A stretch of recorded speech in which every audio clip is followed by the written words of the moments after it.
السلام علیکم ورحمۃ اللہ تعالی وبرکاتہ۔ آج جمعۃ المبارک 19 فروری 6 رجب المرجب ہمارے گروپ کا 10واں لیکچر ہے۔ پچھلے لیکچر سے ہم تصوف پہ کلام کر رہے تھے اور ہم نے دیکھا کہ تصوف دراصل حسن اخلاق کا نام ہے، تصوف عاجزی اور انکساری کا نام ہے، تصوف صفائے قلب کا نام ہے، اور ہم نے قرآن حکیم کی آیات سے دیکھا کہ اِنَّكَ لَعَلَىٰ خُلُقٍ عَظِيمٍ تصوف نبی صلی اللہ علیہ وآلہ وسلم کی عطا کا نام ہے اور حضور کی ایک ادا کا نام ہے۔ گویا تصوف کا موضوع اور اصل مقصود یہ ہے کہ مسلمان باطن کے اچھے اخلاق یعنی اخلاق حمیدہ کو اپنے اندر پیدا کرے، جنہیں پیدا کرنے اور زندگی میں جاری رکھنے کا اللہ تعالیٰ نے حکم دیا ہوا ہے۔ مثلا صبر، جیسے ارشاد ہوتا ہے یا ایھا الذین آمنوا اصبروا، جیسے شکر، جیسے ارشاد ہوتا ہے واشکروا لی ولا تکفرون، جیسے تقوی یا ایھا الذین آمنوا اتقوا اللہ، اور اسی طرح حسن اخلاق اور اخلاص اور رضا، رضی اللہ عنہم ورضوا عنہ۔ تو یہ ہے جناب تصوف۔ اور اسی طرح باطن کے برے اخلاق یعنی اخلاق رذیلہ کو اپنے اندر سے دور کرے اور ہرگز ان سے بچے جن میں تکبر، غضب، ہرس، حسد اور ریاکاری وغیرہ آتے ہیں۔ آسانی کے لیے یہ بھی کہا جا سکتا ہے کہ تصوف کا موضوع اور اصل مقصود تزکیہ نفس ہے، یعنی اپنے باطن کو پاک صاف کرنا تصوف کہلاتا ہے۔ اب اس باطن کو پاک کرنے کے لیے یعنی تزکیہ نفس کے لیے اہل علم نے 2 طریقے بیان فرمائے ہیں، یعنی سب سے پہلے تو مجاہدہ ہے، اور پھر دوسرا طریقہ اہل علم نے بیان کیا ہے تقرب بالنوافل۔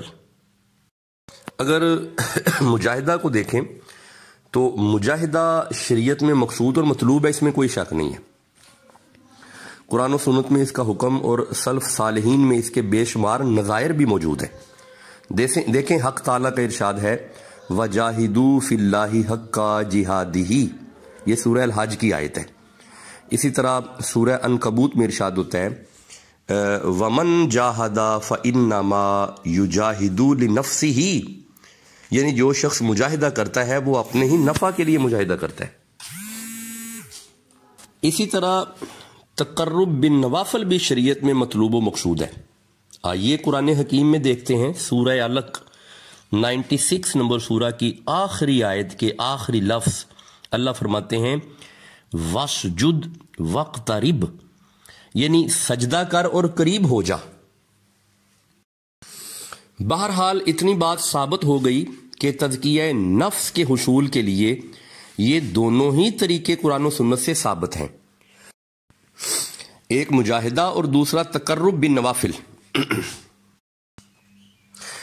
البتہ ان دونوں میں سے پہلا طریقہ تزکیہ نفس کے لیے اس وجہ سے اصل ہے کہ اگر انسان کے قلب میں سے تکبر اور ریا وغیرہ موجود ہوں اور صدق و اخلاص وغیرہ جمع نہ ہوں تو نوافل تقرب اللہ کا ذریعہ ہی نہیں بنتے۔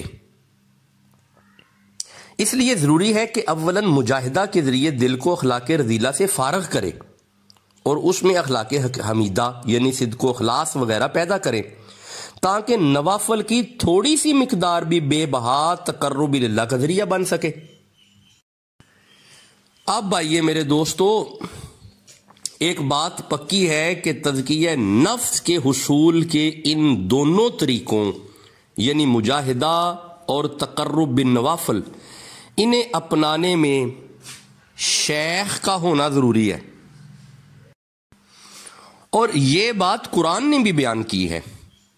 قرآن حکیم سے بھی یہ بات ثابت شدہ ہے کہ تزکیہ کے لیے مزکی کا وجود ضروری ہے۔ دیکھیں مجاہدہ میں خواہشات نفسانی کی مخالفت کی جاتی ہے، مگر ہر انسان کی خواہشات دوسرے انسان سے مختلف ہوتی ہیں۔ نیز ایک انسان کی خواہشات نفسانی بھی نفس و شیطان کے اثرات اور انسان کے اپنے مخصوص حالات کے اعتبار سے اور عمر کے بدلنے سے بھی بدلتی رہتی ہیں۔ ان میں حق و باطل میں بھی گڈمڈ ہو جاتا ہے، کیونکہ بعض خواہشات شریعت کے مطابق ہوتی ہیں اور بعض شریعت کے خلاف، اسی طرح بعض مجاہدات شریعت کے مطابق ہوتی ہیں اور بعض شریعت کے خلاف۔ ان خواہشات میں حق و باطل کی پہچان کرنا اور پھر ہر انسان کے لیے اس کے مخصوص حالات کے مطابق اس کا آسان اور سہل جائز علاج تجویز کرنا، یہ شیخ ہی کر سکتا ہے جو ان وادیوں سے گزرا ہو، جسے معالجہ کا تجربہ ہو اور جس کی بصیرت اعلیٰ ہو۔ بین ہی اسی طرح تقرب بالنوافل کے مخصوص طریقے ہیں۔ ہر انسان کے مخصوص حالات ہیں۔ ہر انسان کے مخصوص حالات کے پیش نظر تقرب اللہ کا آسان اور سہل راستہ بھی شیخ ہی تجویز کر سکتا ہے۔ معلوم ہوا کہ صفائے قلب کے لیے، دیکھیں میں گزارش کیا کرتا ہوں کہ there are different types of knowledges, like as computer science is a knowledge, physics is a independent knowledge, chemistry is a independent knowledge, and medical science is basically an independent knowledge. If we want to get the knowledge of medical science, there must be a teacher who will teach us medical science. And if we want to get the knowledge of chemistry, we need a teacher of chemistry who will teach us the knowledge of chemistry. And same here is a knowledge of bio. If we want to get the knowledge of bio, we must a teacher of bio. ہمیں یہ سارے علوم سیکھنے کے لیے انہی کے specialist چاہیے۔ آپ کو کبھی بھی کیمسٹری کا استاد بایو نہیں پڑھائے گا، بایو کا استاد میڈیکل سائنس کا استاد آپ کو کمپیوٹر نہیں پڑھائے گا، کمپیوٹر سائنس کا استاد آپ کو میڈیکل سائنس نہیں پڑھائے گا۔ میرے صاحبو، جس طرح یہ سارے علوم ہیں، سیم ہیئر تصوف از بیسیکلی اے نالج۔ تصوف بھی ایک علم ہے۔ کیا سمجھتے ہیں لوگ تصوف کو؟ تصوف باقاعدہ علم ہے۔ جس طرح دوسرے علوم کو حاصل کرنے کے لیے ہمیں ان کے شیوخ چاہیے، اسی طرح تصوف کے لیے شیخ چاہیے۔ میرے دوستو، میرے صاحبو، جس طرح میڈیکل سائنس کے ٹیچر کو میڈیکل سائنس کا ٹیچر کہتے ہیں، تصوف کے ٹیچر کو شیخ کہتے ہیں، مرشد کہتے ہیں، استاد کہتے ہیں۔ تو ہمیں تصوف کے علوم حاصل کرنے کے لیے استاد کی سربراہی چاہیے، یعنی مرشد چاہیے، استاد چاہیے جو ہمارے قلب کو پاک کرے۔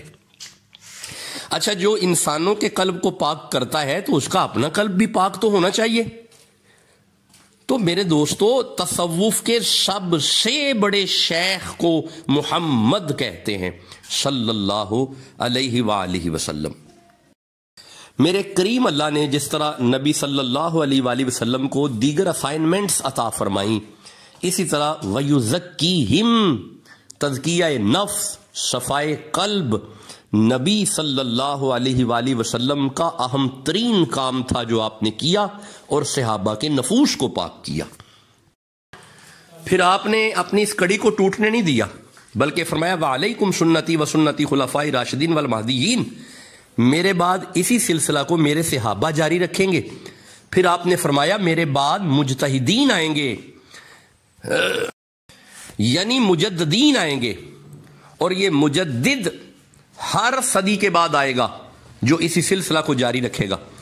تو پچھلے 700 صدی میں غالباً حضرت خواجہ خواجگاں حضرت خواجہ معین الدین چشتی اجمیری رحمہ اللہ اس ہندوستان کی سرزمین میں جلوہ گر ہوئے، اور آپ نے دیکھا کہ لوگ رام رام کر رہے ہیں، لوگ بت پرستی کر رہے ہیں، اور لوگ سرنگیوں کے ذریعے اپنے جھوٹے خداؤں کی پوجا کر رہے ہیں۔ آپ نے انہی کے ثقافتی ورثہ، یعنی وہ جو تپلا اور وہ ساز ان کا ورثہ تھا، آپ نے انہی کے ورثہ کو استعمال کرتے ہوئے آپ نے ان کے قلب کو پاک کیا، ہندوستان کے رہنے والوں کے نفوس کو پاک کیا، اور آپ ہی کی فیض کا نتیجہ ہے کہ حضرت خواجہ قطب الدین بختیار کاکی رحمہ اللہ جیسے لوگ سامنے آئے، اور پھر مفسر قرآن شیخ الاسلام حضرت بابا فرید رحمہ اللہ جیسے لوگ سامنے آئے، اور پھر آپ ہی کی چلتی ہوئی کڑی میں حافظ الحدیث، ہندوستان میں پڑھائی جانے والی پہلی حدیث کی کتاب مشارق الانوار کے حافظ حضرت خواجہ نظام الدین اولیاء جیسی ہستیاں سامنے آئیں۔ تو جناب، یہ ہے سلسلہ تصوف، اور یہ ہے تصوف کی اہم کڑیاں۔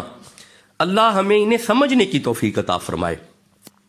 حضرت خواجہ معین الدین چشتی اجمیری کی سیرت طیبہ کی طرف اگر دیکھا جائے تو آپ کا پل پل سیرت مصطفیٰ کا عکس ہے، آپ کو عکس رسول کہا جاتا ہے، آپ کی زندگی کا پل پل نبی صلی اللہ علیہ وآلہ وسلم کے مشن کو آگے لے کے چلنا مقصود رہا ہے، اور یہ نظر آتا ہے آپ کی حیات میں۔ خدارہ جو لوگ اہل تصوف پہ انگشت تان اٹھاتے ہیں،